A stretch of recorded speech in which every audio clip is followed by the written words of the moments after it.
Queria pedir uma igreja que se pusesse de pé. Antes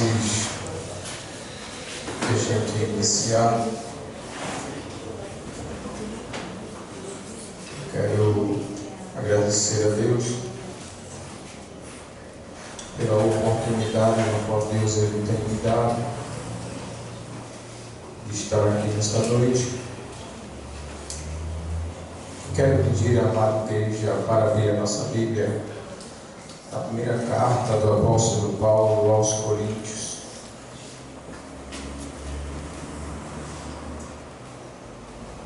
Capítulo de número 7.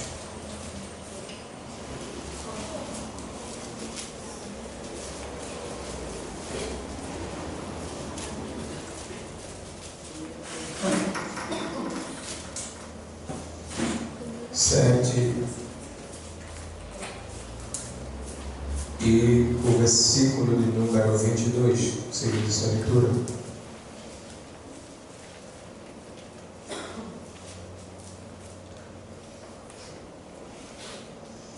Todos acharam? Diga amém. Diz assim o texto: porque o que é chamado pelo Senhor, sendo servo, é liberto do Senhor. E da mesma maneira também o que é chamado, sendo livre, servo é de Cristo. Pois fosse comprado por bom preço. Não vos façais servo dos homens. Deus, em nome de Jesus. Obrigado, Senhor, por essa palavra. Meu Deus amado e Pai querido, eu quero te pedir nesta noite que o Senhor tome a direção dessa palavra, Pai. Que não seja a minha pessoa, mas que seja o Senhor que venha falar, meu Deus. Porque importa que eu diminua e que o Senhor cresça neste lugar, Pai. Em nome de Jesus, usa o teu servo através da tua palavra, em nome de Jesus. Podem sentar glorificando a Deus. Os que não têm cadeira podem ficar de pé comigo. Glória a Deus. Amados, a palavra em que nós lemos vem falar sobre servos livres e servos libertos. A palavra vai nos dizer que o servo, quando ele é livre, ele é liberto no Senhor. Mas na vida cristã, essa palavra liberdade, ela é totalmente diferente como ela é vista nos olhos do mundo, daqueles que ainda não servem a Cristo. A gente vê que muitos dizem que é livre, muitos dizem que fazem o que querem, Muitos dizem que eu não aceito a Cristo, eu não vou para a igreja porque eu não quero viver preso. E na realidade a gente não está preso, a gente é livre. Por quê? A palavra de Deus vai nos dizer que se o Filho, pois, vos libertar, verdadeiramente serei livre. Então observe que o homem, a mulher, só é livre se Jesus libertar. Por que existe essa diferença no olhar cristão e no olhar das pessoas que ainda não servem a Cristo? Porque a pessoa que não serve a Cristo, ser liberto é fazer o que quer, é fazer o que lhe dá na telha, é se prostituir, é se drogar, é passar noites em farra. Ser liberto é beber tudo o que quer. Ser liberto é fazer o que bem entender nos seus olhos. Ou seja, eu vou fazer o que é melhor para mim. Independentemente da situação que esteja vivendo, independentemente das situações dos outros, eu vou fazer o que é melhor para mim. Na visão do mundo, ser liberto é isso.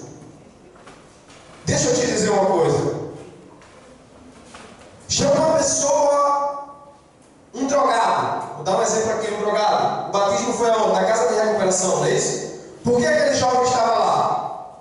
porque eles não conseguiam se libertar.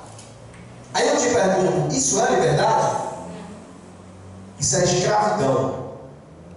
E o que me chama a atenção é que Cristo, quando Ele nos chamou para ser liberto em Cristo. E lá no livro de Êxodo, capítulo 21, do versículo 1 ao versículo 6, vai falar sobre liberdade, servo, escravo. Vai dizer também que um senhor, quando ele compra aquele servo passa a ser a seu servo, ao seu poderio. Ou seja, ele não pode fazer mais nada para ninguém, ele está automaticamente preso naquele senhor na qual foi comprado. E se a gente vê, foi assim com José. Quem lembra de José? José, ele foi comprado pelo Potifar. Não é isso? E quando ele chegou lá no Egito, qual foi a liberdade que ele teve? Nenhuma liberdade. Ele estava a serviço do seu Senhor dentro de sua casa. Mas quando a gente vai no Novo Testamento, vai dizer que Cristo, quando Ele nos libertou, Ele nos deu uma qualidade de vida. Qualidade de vida essa que Ele fez mais ou menos assim, ó, eu vou te libertar, mas aí cabe a você se quer me adorar ou não. Eu vou tirar desse sufoco, eu vou tirar você do meu assalto do pecado. Agora cabe a você se quer me adorar ou não. O que quer dizer isso? A palavra de Deus vai dizer que não é por força e nem é pelo meu espírito, diz o Senhor. Ei, você não é forçado a nada. Porém, Jesus, Ele está contemplando dos altos céus o teu coração. A tua adoração, ela está vindo de dentro para fora. Ela está vindo com alegria. Ela está vindo com desejo de adorar a Deus. Porque se estiver vindo nesta noite, o Senhor Jesus, Ele está recebendo a minha e a tua adoração. Porque Ele olha para os nossos corações. A palavra de Deus vai dizer que Samuel, quando chegou na casa de Jessé, para ali ungir o rei, Samuel começou a olhar, aí passou o primeiro, já estava forte, cheio de armadura, e ele com ousadia no coração, cheio de orgulho, dizendo: vai ser eu. Ó, Deus está olhando para onde? Deus, Ele está olhando para o teu coração. Aleluia. Passou o segundo, vai ser eu. Não é esse Samuel. Passou o terceiro, não é esse Samuel. Passou o quarto, não é esse Samuel. Samuel, tu olhas para a aparência, está todo mundo bonitinho, graças a Deus. Mas como é que está o coração? Jesus, Ele está olhando o teu interior, o meu interior. Jesus, Ele está olhando como foi que você chegou aqui. Jesus está olhando desde o tempo em que você começou a trocar de roupa em casa. Você sabia que quando a gente começa a trocar de roupa em casa, a gente já começa a receber da parte de Deus? Porque quando a gente começa a trocar de roupa, a gente fica com aquela alegria no coração. Eu vou para a casa do Senhor, eu vou adorar ao Senhor, eu vou dar o meu melhor para o Senhor. Aí o Senhor está vendo lá no céu e está dizendo assim: Ele já está recebendo da minha parte, ela já está recebendo da minha parte, porque ela não está indo para olhar para a vida de A, para a vida de B, para a vida de C. Verdadeiramente ela quer me adorar. Aí começa a receber da parte de Deus ousadia, começa a receber da parte de Deus alegria espiritual, começa a receber da parte de Deus bênçãos que estavam travadas. É isso que Deus está olhando. E aí quando Davi vem, os irmãos começam agora a menosprezar Davi. Se não foi ele que está aqui, também não vai ser ele. Por quê? Nem tem estatura, nem tem aparência, nem tem formosura, é loiro e nem tem altura para exercer o cargo chamado.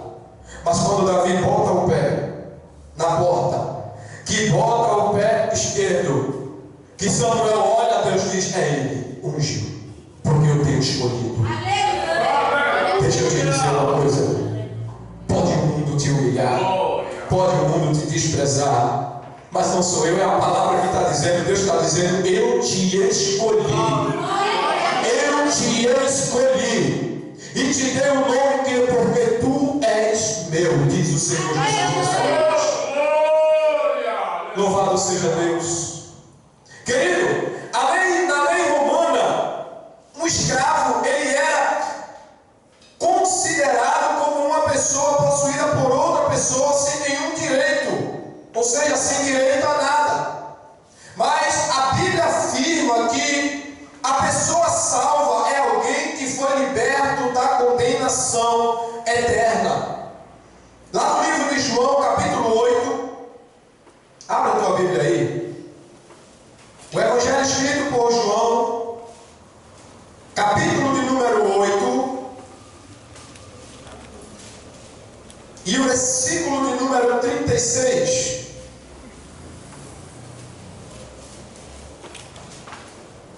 João 8 e 36 de João. Ele vai nos dizer exatamente assim o texto. Se pois o Filho vos libertar, verdadeiramente sereis livres. Ou seja, Jesus, quando ele estava ali na cruz do Calvário, ele sofreu porque ele se afastou do Pai, por conta da nossa multidão de pecado.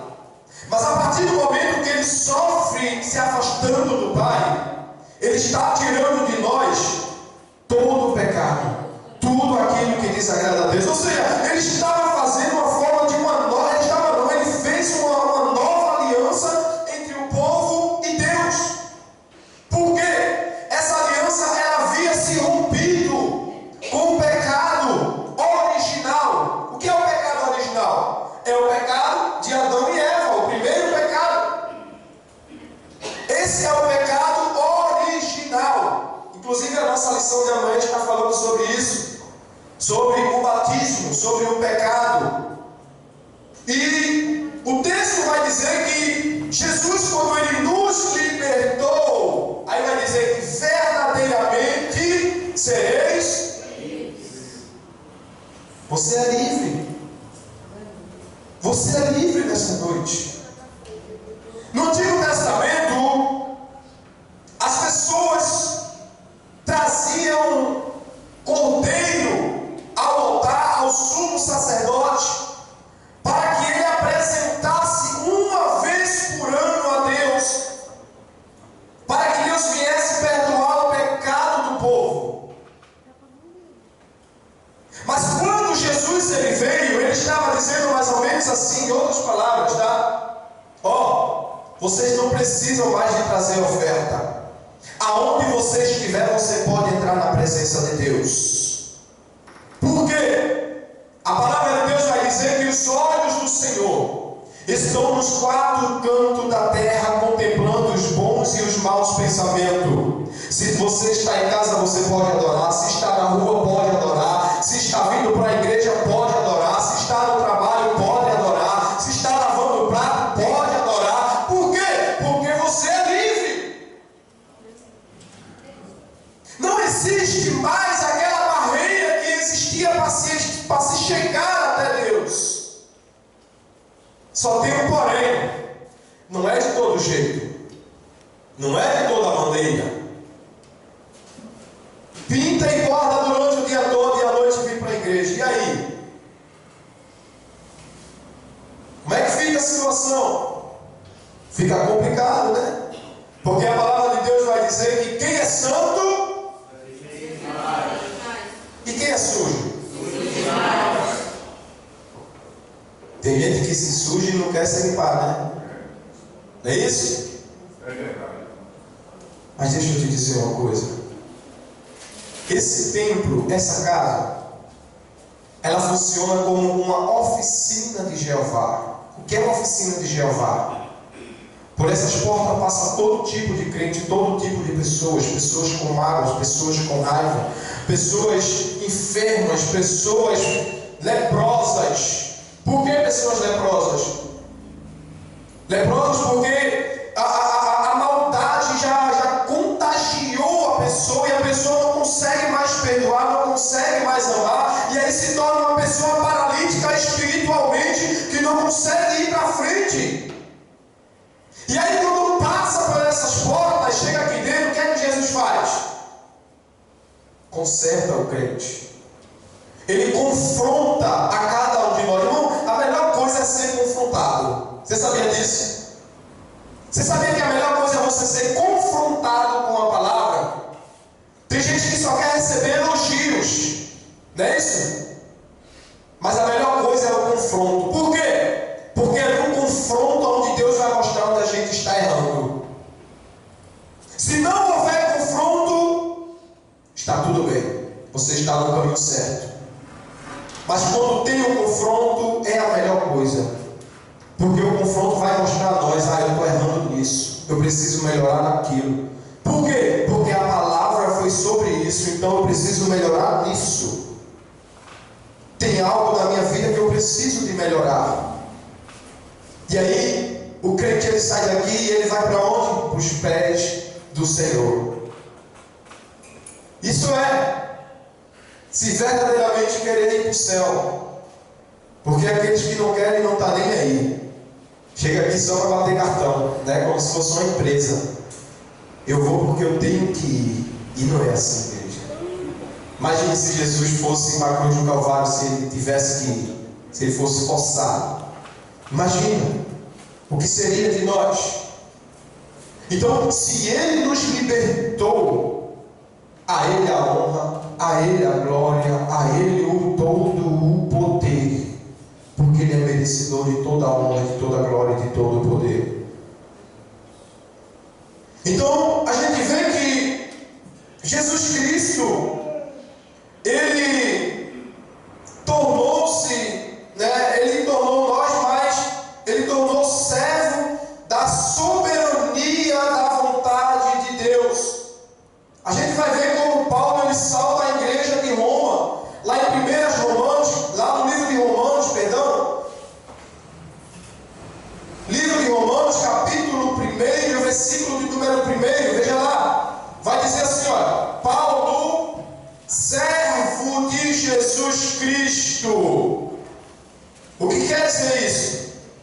Que Jesus ele nos libertou, mas nós tornamos servo da soberania de Cristo. A gente não se tornou servo de homem, servo de pastor, de presbítero, de diácono. Porque se a gente se tornasse servos de homem, a gente só ia fazer o que era bem aos olhos dele, na frente dele. E por trás a gente ia fazer tudo errado. Mas a gente se tornou-se servo de quem? De Cristo. Observe que Paulo ele deixa bem claro: Paulo, servo de Cristo, chamado apóstolo, separado para o Evangelho de Deus. Deixa eu dizer uma coisa: o apóstolo Paulo, ele ganhou muitas almas para Cristo. Você sabe por que o apóstolo Paulo ele não fraquejou e nem voltou atrás do seu chamado? Porque ele sabia que quem me chamou nunca lhe deixaria só.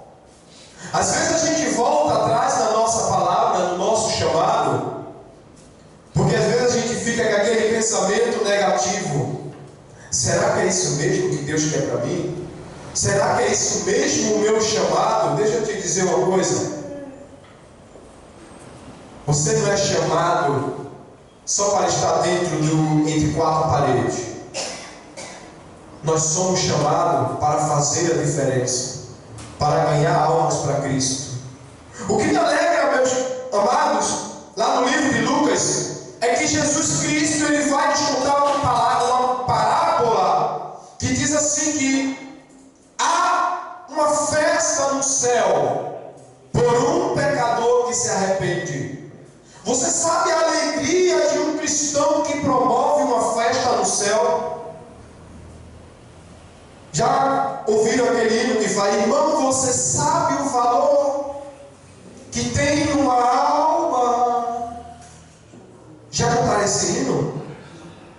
Você já ouviu esse hino? Você sabe o valor que tem uma alma? Você já promoveu uma festa no céu?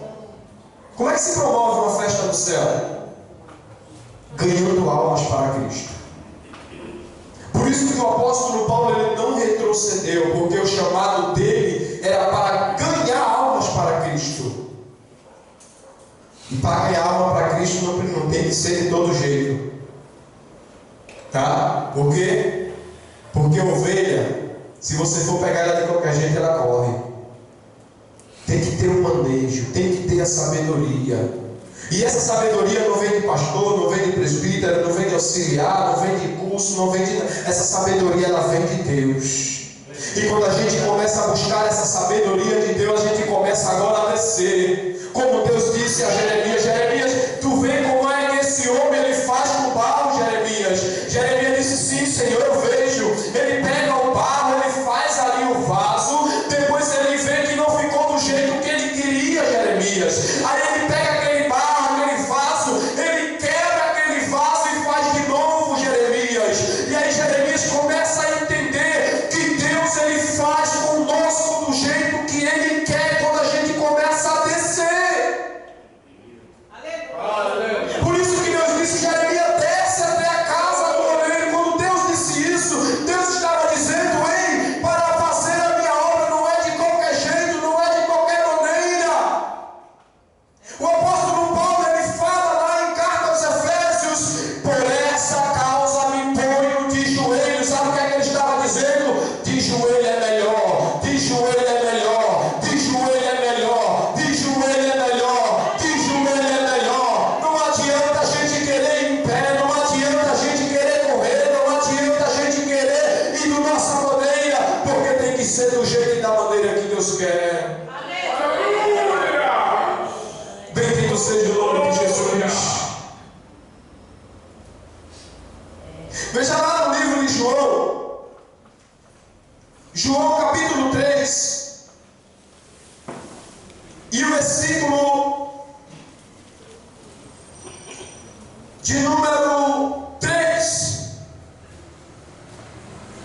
Jesus respondeu e disse: na verdade te digo, que aquele que não nascer de novo não pode ver o reino de Deus.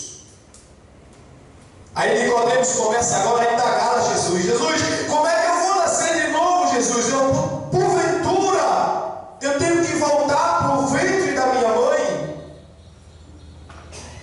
E aí Jesus começa a explicar: não, Nicodemos, tem que nascer da água e do Espírito. Sabe o que é nascer da água e do Espírito? Você sabe o que é nascer da água e do Espírito?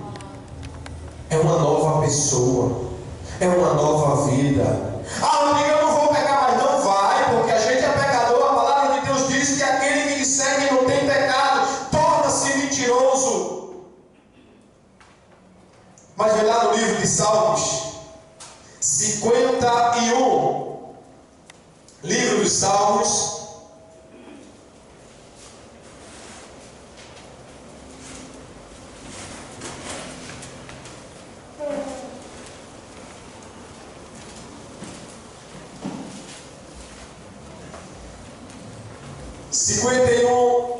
e o versículo de número 10, seguindo essa leitura: cria em mim, ó Deus, um coração puro,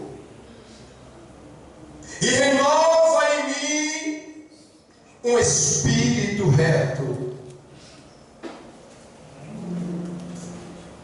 O 10, aí o 11 diz assim: não me lance fora da tua presença, e não retire de mim o teu Espírito Santo. Sabe o que foi que aconteceu com Davi? Ele caiu no pecado de adultério. Mas aí, como ele é uma nova pessoa, como ele havia nascido da água e do Espírito, ele reconheceu que estava errado e se levantou diante de Cristo e dizendo assim: Senhor, cria em mim, ó Deus, um coração puro. Sabe o que quer dizer isso? Você vai cair, mas Deus está preparado para te levantar. Glória a Deus. Deus está dizendo: sabe por que Ele está preparado para te levantar? Porque você nasceu de novo. Você nasceu de novo da água e do Espírito. Você não nasceu como Nicodemos citou: porventura eu tenho que tornar dentro do ventre da minha mãe. Não, você nasceu da água e do Espírito. E quem nasce da água e do Espírito não aceita ficar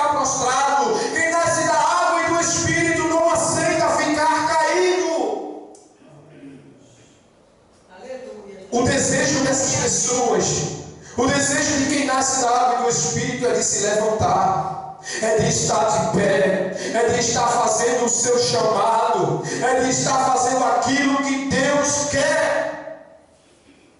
Esse é o desejo de quem nasce da água e do Espírito.